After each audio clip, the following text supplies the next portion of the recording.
Let's bring in a spokesperson for the Sudan Doctors Network. That's Mohammed Faisal Hassan, who joins me from Manchester in the UK. Very good evening to you, Mohammed. It was your organisation that reported these claims of, I believe it was 32 claims of rape in Sudan. How did your network get that information? Thank you for having me. Actually, as we have more displaced people lands into Tawila and the other safe areas, we start to get more stories about the atrocities and the horrible things that these people they were passing through. Obviously, sexual aggression was part of these atrocities that happened to the females. So our team in the ground in Tawila now, they have confirmed so far 32 sexual aggression towards them in the form of a rape. So these are all confirmed. So the victims themselves, they reported these incidents, and these have been confirmed now by our teams as well. So far we have records of 32 victims. All of them are between the 15 and 26 years of age. 15 of them, they have been unfortunately raped on the very same day the RSF invaded the Fasher city. One of them is actually a medical staff in a Saudi hospital, which is the hospital that we all witnessed the atrocities that happened, and we have seen the videos that are released by RSF accounts themselves in the social media. 17 of them, they have been raped on the way where they were trying to escape out of a Fasher on the way to Tawila. Unfortunately, within these 17, there are 3 sisters who have been raped at the same time, and they've been hostage and kidnapped after that, and RSF were demanding ransom from their families, which luckily enough, the families, they managed to pay the ransom, and these 3 victims have been released so far now.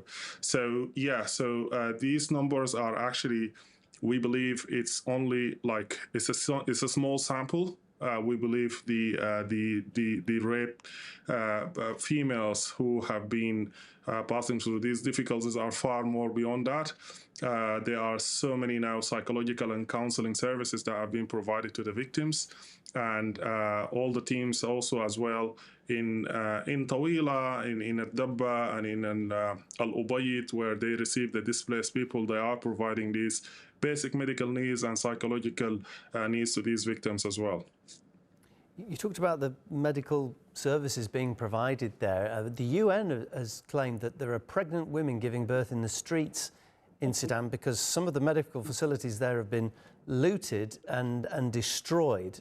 Does that match up with what you've been hearing? Yeah, that's very true, actually. So this high rates of maternity mortality rates is mainly in a Fasher city because they're obviously the health system over there is nearly completely out of service. Pregnant ladies, they used to give birth at home. Some of them, they're having births through like a non-trained midwives. Some of them, they're actually giving birth with the help of their family members who are not even medically trained.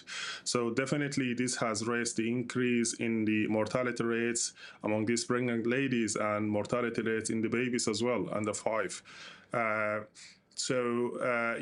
This is something very, we have been definitely, we are something very expected, to be honest. It's not like something we were not expecting since all the hospitals that have been always been on semi-regularly targeted by RSF, even during the siege time, by the artillery shelling and the drones attacks and all that things.